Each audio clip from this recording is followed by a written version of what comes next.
बिस्मिल्लाहिर्रहमानिर्रहीम। अस्सलामु अलैकुम डियर स्टूडेंट्स, मैं हूं आपका फिजिक्स टीचर मोहम्मद तनवीर। आज हम शुरू करेंगे first year physics new syllabus 2025 और आज हमारा टॉपिक है law of conservation of linear momentum. तो हम डिस्कस करते हैं law of conservation of linear momentum. The total linear momentum of N isolated system remains constant. हमारे पास एक सिस्टम है आइसोलेटेड सिस्टम। आइसोलेटेड सिस्टम के अंदर जो हमारा मोमेंटम होगा वो कंजर्व रहेगा। इनिशियल मोमेंटम और फाइनल मोमेंटम दोनों आपस में बराबर रहेंगे। अब हमारे पास एक सवाल पैदा होता है कि आइसोलेटेड सिस्टम क्या होता है। What is the isolated? Isolated हम किसको कहते हैं? आइसोलेटेड सिस्टम एक ऐसा सिस्टम होता है जिसके ऊपर हम एक्सटर्नल फोर्स अप्लाई न करें। एक्सटर्नल फोर्स अप्लाई किए बगैर उसके पार्टिकल आपस में कोलाइड कर रहे हो तो वो सिस्टम हमारा आइसोलेटेड सिस्टम कहलाता है। डेफिनेशन देखते हैं हम आइसोलेटेड सिस्टम की। A system on which no external force act is called an isolated system. एक ऐसा सिस्टम जिसके ऊपर हम एक्सटर्नल फोर्स अप्लाई नहीं की, जिस वक्त हमने एक्सटर्नल फोर्स अप्लाई नहीं की और उसके पार्टिकल आपस में कोलाइड कर रहे हैं, इंटरनली तौर पे कोलाइड कर रहे हैं, वो सिस्टम हमारा आइसोलेटेड सिस्टम कहलाता है। इसकी एग्जांपल क्या है? बेस्ट एग्जांपल क्या है? The molecule of a gas enclosed in a glass vessel at a constant temperature constitute an isolated system. Molecules collide with each other with random motion but no external force exert on them. हमारे पास एक vessel है जिसके अंदर gas के molecules मौजूद हैं। जिस वक्त गैस के मॉलिक्यूल्स मौजूद है वो आपस में कोलाइड कर रहे हैं, एक दूसरे के साथ टकरा रहे हैं। किस वजह से टकरा रहे हैं? क्योंकि वो इंटरनली तौर पे रैंडम मोशन कर रहे हैं। कोई पार्टिकल किस तरफ जा रहा है, कोई पार्टिकल किस तरफ जा रहा है, मुख्तलिफ डायरेक्शन में पार्टिकल जा रहे हैं और एक दूसरे के साथ कोलाइड कर रहे हैं। जिस वक्त वो एक दूसरे के साथ कोलाइड कर रहे हैं तो एक्सटर्नल फोर्स हमने अप्लाई नहीं की। जिस वक्त हमने एक्सटर्नल फोर्स अप्लाई नहीं की तो हमारे पास ये जो सिस्टम कहलाएगा इसको हम कहेंगे ये हमारा सिस्टम एक आइसोलेटेड सिस्टम है और उसके अंदर गैस के मॉलिक्यूल्स मौजूद है। डेली लाइफ के अंदर हम मुख्तलिफ एग्जांपल्स देखते हैं, जैसे स्नूकर की एग्जांपल है। वहां पे हमारे पास व्हाइट बॉल होती है, वो किसी बॉल के साथ जाके स्ट्राइक करती है, टकराती है। टकराने के बाद उसकी पोजीशन तब्दील कर देती है, मुख्तलिफ फिनोमिना होता है। तो वहां पे एक्सटर्नल फोर्स हम बाकायदा तौर पे अप्लाई कर रहे होते हैं। स्टिक के साथ हम उसके ऊपर फोर्स अप्लाई करते हैं। जिस वक्त हम स्टिक के साथ फोर्स अप्लाई करते हैं तो स्नूकर का जो सिस्टम है हमारा वो आइसोलेटेड सिस्टम नहीं है। आइसोलेटेड सिस्टम जो होता है वो माइक्रो लेवल पे होता है और law of conservation of linear momentum ये माइक्रो लेवल पे एप्लीकेबल है, मैक्रो लेवल पे लार्ज पार्टिकल पे एप्लीकेबल नहीं है। अब इसके हम डेरिवेशन की तरफ बढ़ेंगे कि इसकी डेरिवेशन क्या है उसको हम देखते हैं। कंजर्वेशन ऑफ मोमेंटम, मोमेंटम की कंजर्वेशन को हम एक्सप्लेन करेंगे। तो हम देखते हैं कंसीडर एन आइसोलेटेड सिस्टम। हमारे पास एक आइसोलेटेड सिस्टम है। आइसोलेटेड सिस्टम ऐसा सिस्टम जिसके ऊपर हम कोई एक्सटर्नल फोर्स अप्लाई नहीं कर रहे। Of two balls of masses m1 and m2। हमारे पास एक मास m1 है और दूसरा मास हमारे पास क्या है जी m2 है। Moving with velocities v1 and v2 respectively. ये v1 वेलोसिटी के साथ मूव कर रहा है, ये v2 वेलोसिटी के साथ मूव कर रहा है। इस तरीके से ये मूव कर रहे हैं। अब होता क्या है, along the straight line in the same direction. Straight line के अंदर मूव कर रहे हैं और इनकी दोनों की जो डायरेक्शन है वो सेम है।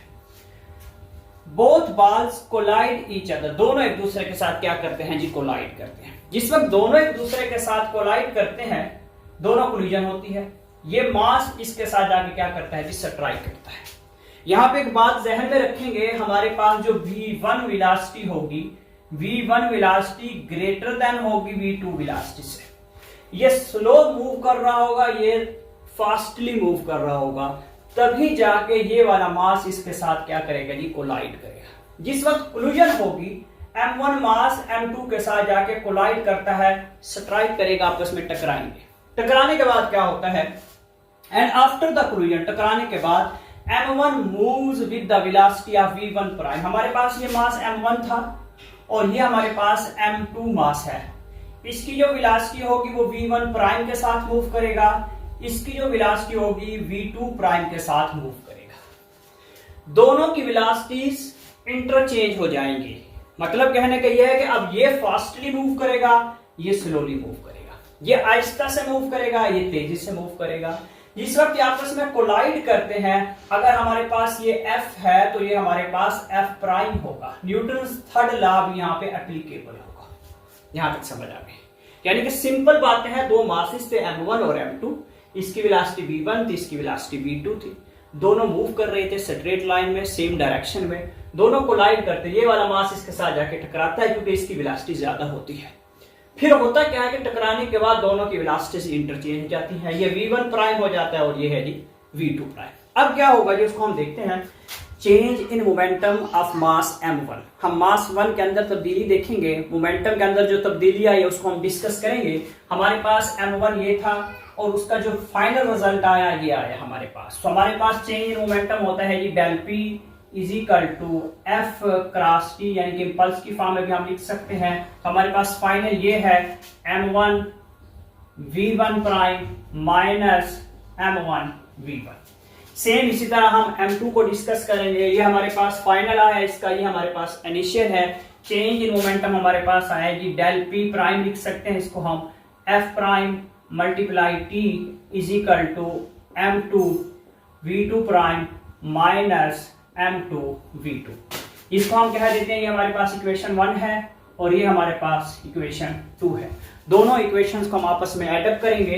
ये इक्वेशन 1 है और ये इक्वेशन 2 है, तो हम लिखेंगे f multiply t plus f prime multiply t is equal to m1 v1 prime minus m1 v1 plus m2 v2 prime minus m2 v2। हमारे पास इस इक्वेशन के अंदर हमारे पास यहाँ पे t कॉमन मौजूद है, t यहाँ पे भी t है, यहाँ पे भी t है, तो यहाँ पे हम t को कॉमन ले लेंगे। t is equal to f plus f prime is equal to m1 v1 prime minus m1 v1 plus m2 v2 prime minus m2 v2। अब हमें यहाँ पे नजर आ रहा है कि हमारे पास जो फोर्स हमने अप्लाई की थी इसकी डायरेक्शन और F प्राइम की डायरेक्शन दोनों की अपोजिट है। तो हम यहाँ पे लिखेंगे force F and F prime having same magnitude. इनका जो मैग्नीट्यूड है वो सेम है, same magnitude but opposite direction. उनका जो डायरेक्शन है वो अपोजिट है। डायरेक्शन अपोजिट होने की वजह से यहां पे हम न्यूटन्स थर्ड लॉ अप्लाई करेंगे according to Newton third law. F is equal to minus F prime according to Newton's third law, यानी कि दोनों का मैग्नीट्यूड सेम है, दोनों की डायरेक्शन अपोजिट है। तो हम F की जगह माइनस एफ प्राइम लिख सकते हैं या F प्राइम की जगह माइनस एफ लिख सकते हैं। जिस वक्त हम यहाँ पे वैल्यूज लिखेंगे तो हमारे पास आ जाएगा t is equal to t into F minus F is equal to m1 v1 prime minus m1 v1 plus m1 m2 v2 prime minus m2 v2। तो यही चीज हमने लिख दी है। यहाँ पे f की जगह f प्राइम की जगह माइनस f लिख दिया है, तो हमारे पास यहाँ पे हो जाएगा ये 0 is equal to m1 v1 prime minus m1 v1 plus m2 v2 prime minus m2 v2। तो ये भी माइनस की टर्म है, ये भी माइनस की टर्म है, दोनों का हम इस साइड पे ले आएंगे। m1 v1 plus m2 v2 is equal to m1 v1 prime plus m2 v2 prime. तो हमारे पास जो इनिशियल मोमेंटम है दोनों मासेस का, ये हमारे पास फाइनल मोमेंटम है दोनों मासेस का। इनिशियल मोमेंटम बिफोर कोलिजन और फाइनल मोमेंटम आफ्टर कोलिजन दोनों बराबर होंगे अगर आपका सिस्टम आइसोलेटेड है। सिस्टम आइसोलेटेड सिस्टम के अंदर जो हमारा मोमेंटम रहता है वो कंजर्व रहता है।